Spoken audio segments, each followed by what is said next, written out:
Study के YouTube channel पे आप सभी का स्वागत है। आज हम ज्योग्राफी का चैप्टर 2 पढ़ेंगे। चैप्टर 1 यदि आपने नहीं देखा है तो डिस्क्रिप्शन में लिंक पड़ी है, वहाँ पर जाके आप देख सकते हैं। और ये चैप्टर 2 है तो इसको ध्यान से पढ़िए। ये अपने सिलेबस में 4 नंबर का है, उसमें से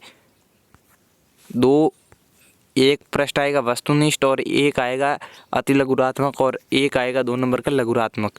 तो इस चैप्टर की इसी अनुसार तैयारी करनी है तो उसी अनुसार कीजिए। और ये सिर्फ और सिर्फ वीडियो राजस्थान बोर्ड के लिए है, और दूसरे बोर्ड का बच्चा देखे तो देख सकते हैं, पर एग्ज़ाम की दृष्टि से ये राजस्थान बोर्ड के लिए। अब अपना चैप्टर 2 का नाम क्या है? वन एवं वन्य जीव संसाधन। तो ये पहले इतना पैराग्राफ पढ़ लेते हैं। यहाँ पे क्या लिखा है कि भारत के वनों का वितरण बड़ा समान है। कई राज्यों में तो इसका वितरण बड़ा घना है और कईयों में विरल है। जो वन है वे कई राज्यों में तो बहुत ही ज़्यादा है और कई राज्यों में बहुत ही कम है। हरियाणा के कुल क्षेत्र का केवल 3% भूभागी वन है। ये ध्यान रखना, यह आंकड़ा है कि पूरे हरियाणा का 3.8% ज़मीन ही वन है। और वहीं अंडमान निकोबार जैसे प्रदेशों में, अंडमान निकोबार द्वीप समूह है जो एक क्या कहते हैं उसे, केंद्र शासित प्रदेश है, जिसका 86% आप 87 ही बोल सकते हैं, तो 87% भूभाग वन से ढका है।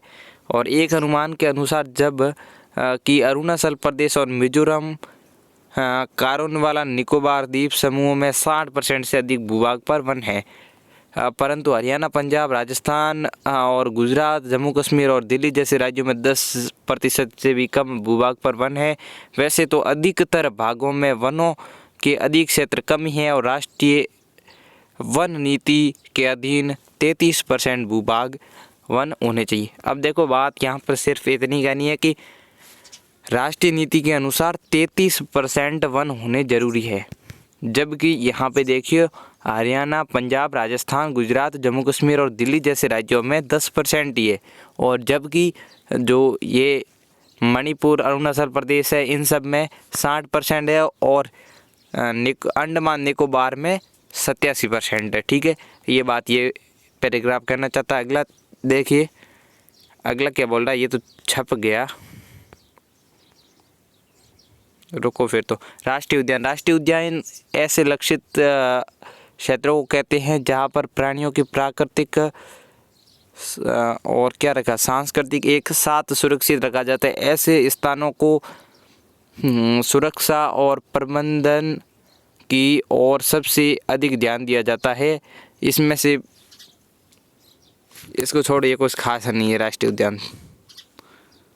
जैव विविधता, वन और वन्य जीवन और कृषि फसलों में इतनी विविधता पाई जाती है, उसे जैव विविधता कहते हैं। जैव विविधता इंग्लिश में कहते हैं बायोडाइवर्सिटी।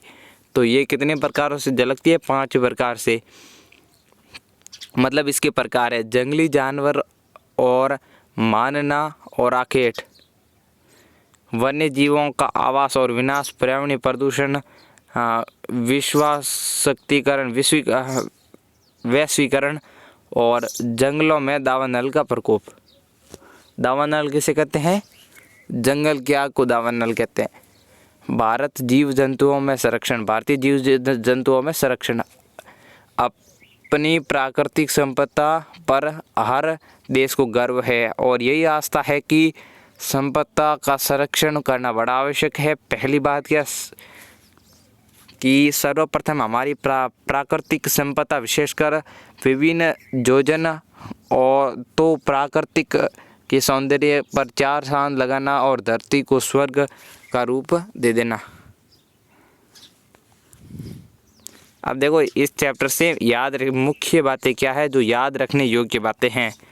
तो मानव और दूसरे जीवधारी एक जटिल पारिस्थितिक तंत्र का निर्माण करते हैं, उसे पारितंत्र कहते हैं। ठीक है, वन पारिस्थितिक तंत्र में महत्वपूर्ण भूमिका निभाते हैं, मतलब वन पारितंत्र में महत्वपूर्ण भूमिका निभाते हैं। तीसरा है कि भारत में विश्व की सारी जैव उपजातियों का 8% संख्या 18 लाख में पाई जाती है।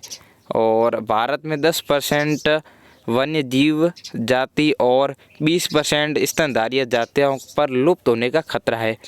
और आगे क्या बात है कि भारत में 1951 और 1980 के बीच में 26,200 वर्ग किलोमीटर वन क्षेत्र को कृषि भूमि में परिवर्तित किया। 1952 में नदी घाटी परियोजनाओं के कारण 5,000 वर्ग किलोमीटर से अधिक वन क्षेत्रों को साफ करना पड़ा है, जो कि अभी भी चल रहा है। पश्चिमी बंगाल में बक्सा टाइगर रिजर्व डोलोमाइन के खनन का खतरा। ये डोलोमाइन एक खनिज है।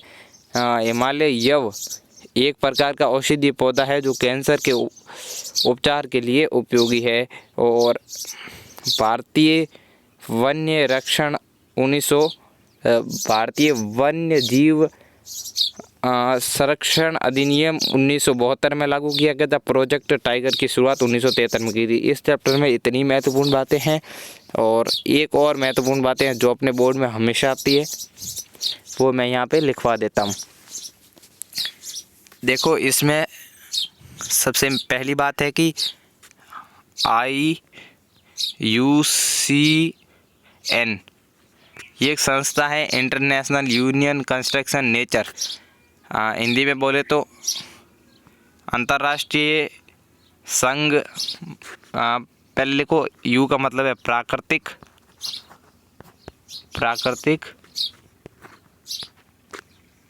सी से मतलब है तो प्राकृतिक अंतर्राष्ट्रीय संघ। ये है जो संस्था है, इसने वनों को 6 भागों में बांटा है। कौन कौन से 6 भाग है वो देख लेते हैं। पहला है जो वन को नहीं, जो जातियाँ होती है जीवों की, उनको 6 भागों में बांटा। पहला है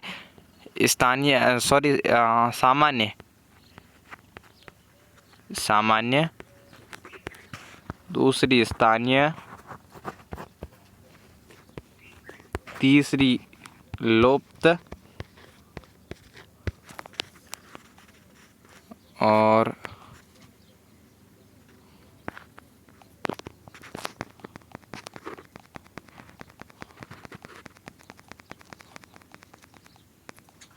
चौथी है लुप्त के बाद में सुभेद्य।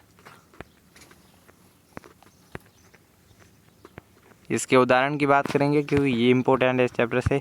सुभेद्य और दुर्लभ। और छठी है सबसे इम्पोर्टेंट, संकटग्रस्त। एक बात मुझे आज दिन तक इन किताब वालों की IUCN की मुझे आज दिन तक ये बात समझ नहीं आई कि इन दोनों में क्या अंतर है। सुभेद्य की परिभाषा ये लिख रखी है आपके NCERT बुक में कि इनकी संख्या निरंतर कम होती जा रही है। यदि इन पर सही से रोकथाम नहीं लगाई गई तो ये संकटग्रस्त में चल जाएगी। और इस दुर्लभ में भी यही लिखा है कि यदि इनकी संख्या बहुत कम है, यदि इनकी संख्या इसी रफ्तार से घटती रही तो ये बहुत जल्द संकटग्रस्त में शामिल हो जाएगी। तो आप किसी को इसका अंतर सही से पता है तो मुझे बता दीजिए। मुझे आज इनका अंतर समझ नहीं आया। ठीक है, अपने लिए अंतर इम्पोर्टेंट है, फिर भी अंतर से भी इम्पोर्टेंट है इनके एग्जाम्पल्स। ठीक है, तो इनके एग्जाम्पल्स देख लेते हैं। सामान्य का अपने जो भी गाय भैंस कुत्ता सब, ठीक है। देखो, स्थानीय का मतलब है कि वो किसी विशेष स्थान पे पाई जाती है। जैसे एक अंडमानी कबूतर है, निकोबारी कबूतर है, और अंडमानी भैंसा है, जंगली भैंसा, ये सभी स्थानीय। और लुप्त है, 2 अपने आए हैं, एक तो ऐसे चीता और एक है लाल टोपी वाला बतख।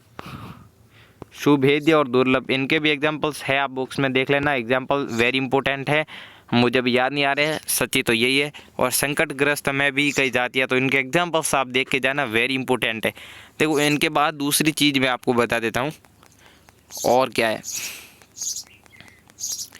और है सबसे इम्पोर्टेंट कि वनों को 3 प्रकार में बांटा है। पहला है आरक्षित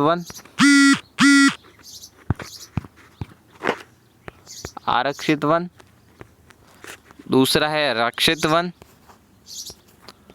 और तीसरा है, तो इनको 3 भागों में बांटा आपने देख लिया। और इस वीडियो में इतना ही, अगले चैप्टर में मिलते हैं यानी जल संसाधन में। तो thanks for watching this video, next video में मिलते हैं। इस चैप्टर से मैंने आपको महत्वपूर्ण बता दिया, यदि आप राजस्थान बोर्ड के हो तो प्रीवियस ईयर क्वेश्चन कराए जाएंगे 17 और 16 को, तो वहाँ से आप देख सकते हैं। और ये बात है कि देखो पिछले कई सालों से आ रहे कि या तो स्थानीय और सामान्य, और सामान्य अगर नहीं आता इनको छोड़ दो, फिर सामान्य और संकटग्रस्त में अंतर आ सकता है, ठीक है। और लुप्त और संकटग्रस्त में अंतर आ सकता है। संकटग्रस्त के उदाहरण दो, आरक्षित वन और रक्षित वन में अंतर, और ये प्रश्न आ सकते हैं, ये वेरी इंपॉर्टेंट, जो पिछले साल में आए थे। और अपने बोर्ड के प्रश्न जो मॉडल पेपर जारी करता है उसमें भी यही आया कि संकटग्रस्त किसे कहते हैं, इन पे संक्षिप्त टिप्पणी लिखो।